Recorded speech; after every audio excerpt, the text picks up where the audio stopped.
Alright, Veritas48, this is Symbolic responding to your video, The Presumption of Atheism, a project.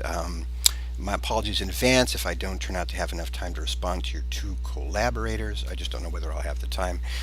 You all make very intricate arguments, which I appreciate, and they all deserve a response, I believe. However, I just don't know if I will have the time. You know, if they were simplistic arguments, I'd have the time, but you guys did too good a job. So what can I say? That's my defense. Is it tenable? You talk about atheism, positive and negative. You talk about agnosticism. You talk about, you talk about evidence. Let me start with these generalities. We often start to talk about evidence and then we mistakenly end up talking about proof. So I just want to clarify that evidence is what leads up to a degree of certainty in the mind of a person so that they consider that something has been proved. So evidence contributes to proof, and this varies by individual. There are also different standards of proof. The requisite degree of certainty that needs to be met. In the law, you have preponderance of evidence. Some people are satisfied with that on all questions. I'm not. Then you have clear and convincing proof. You have beyond a reasonable doubt. And then you have absolute proof, which is what I tend to. I like mathematical proofs. Something I can write QED under and say I am absolutely certain. When it comes to the question of whether or not a God exists, I strive for absolute certainty. Other people don't. You talked quite a bit about physical evidence or natural evidence, empirical evidence, and this is what some people want. They want to see some empirical evidence of some sort. I tend, as I say, more towards the abstract world. Metaphysical proofs, mathematical proofs, things of this nature. But it differs from individual to individual. Now, let's remember who it is who is asking someone. It's the theist who is asking a non-theist of various sorts, or a different kind of theist, even, to accept their belief, to basically say, have them say, okay, I now believe that you have proved to me that your way of thinking is correct, and I now believe the same thing with certainty that you believe. So it is the theist doing this, as any atheist can attest, because we've spent, those of us who've been atheists all our lives, have spent all our lives with people approaching us and saying, well, you should believe this, you should believe that, you should believe this, and if you don't believe this, there'll be horrible consequences, etc., etc., This touches on your point of view where you made the statement basically saying that, well, let's be honest, the reason that there is so much, what was the word you used, fervency over this issue is that you guys have some implicit, your implication was that we have some implicit belief that God exists, and we're just not going to say that. We're basically hiding behind a negative atheism because we don't want to come forward. And there are very many reasons to be fervent, one of which is it can be very irritating over the decades to have people come up to you and repeatedly claim that you should believe what they believe.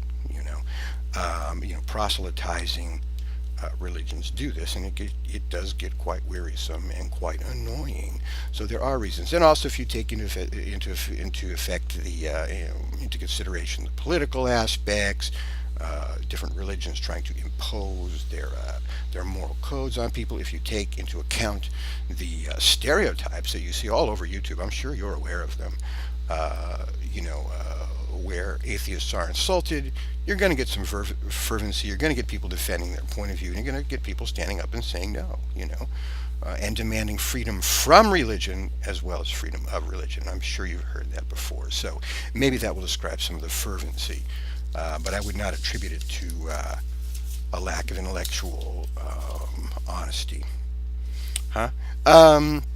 It seems that you want to sort of take the negative atheists out of the dialogue. I can understand why. You're an apologist, and there are atheist apologists as well, and apologists like to deal with apologists. I don't understand your comment that positive atheism is healthier than negative atheism. Doesn't make sense to me. But it sounds like you kind of want to take all the rest of the atheists out. Maybe that'll reduce the number of atheists too. You might like that. I don't know. But it is a valid point of view to be a negative atheist. Here's why. there are two possible ways to ask a question, or two ways that are customarily the question regarding the ontological question. The question about the existence of God is usually put forward. You can say, "Do you believe a God exists?" And this is a question about belief, and you get a yes or a no answer. The theist will say, "Yes, I believe that God exists." Uh, the Both kinds of atheists, positive and negative, as well as agnostics, etc., will all agree in saying no, because they're making a statement about belief, not an ontological statement, a statement about certainty. Uh, the other way to phrase the question is, do you believe a God does not exist? It appears to be the negative of the other question. What you're negating is the word exist. Now, this is actually a question about existence, not about belief. And in this case, you're going to get a different answer between the positive and the negative atheist. A positive atheist will say, "Yes, I believe that God does not exist." The negative atheist will say, "No, I don't believe that God does not exist, and I don't believe that God does exist. I don't believe either one. It has not met my standard of proof yet. It hasn't, the evidence, whatever evidence there is, whatever type of evidence there may be, has not reached the requisite standard to convince me and cause me to change whatever belief I happen to have."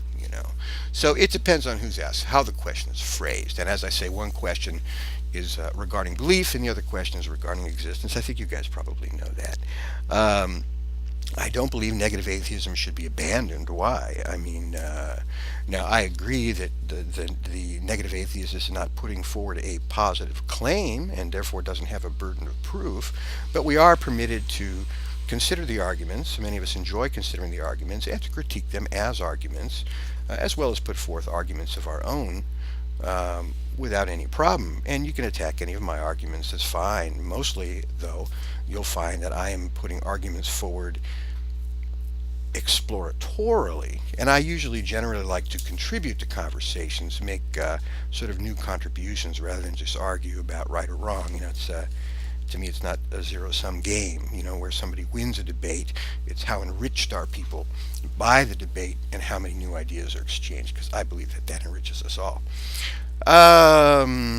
So I disagree with you about how it should be that negative atheism should be abandoned as a position. All these things are all psychological states, whether it's assigning a truth value and saying, yes, God exists is true, as a theist would, or false, like a positive, strong atheist would. No, that's false. Negative atheist simply doesn't assign a truth value because he doesn't have enough what he considers, well, it hasn't been proved to him. He doesn't have that requisite degree of certainty to decide. Doesn't mean he can't play a role.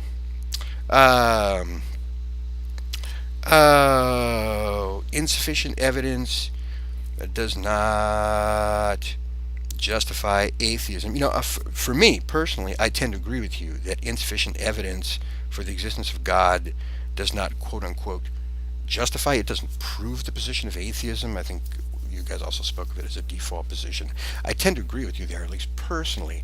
But I would also say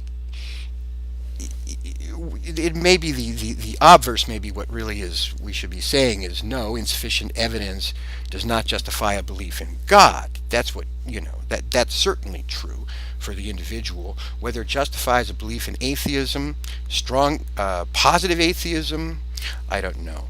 The statement that absence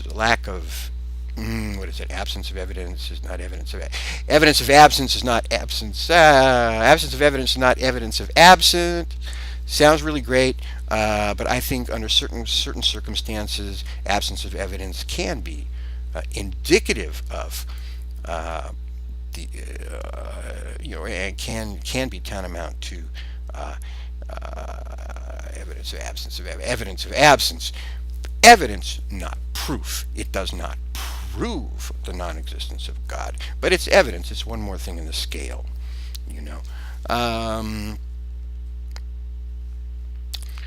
Atheism requires positive statements to be justified. If it's strong, or what they call positive atheism, they're making a positive claim about a negative existence, a positive claim that God does not exist. Yeah, I think that there's a burden of proof for them to come forward and with some positive statements. Negative atheism, on the other hand, doesn't have a burden of proof. It's just unfortunately the way it is, though we have perhaps other responsibilities, but I think by far it's the healthier the alternatives. I have more to say. I may make a second video, or I may have said all that sort of needs to be said. And I'm running out of time. It's about 10 and a half minutes. Thanks a lot. If I have time, I will enhance and expand.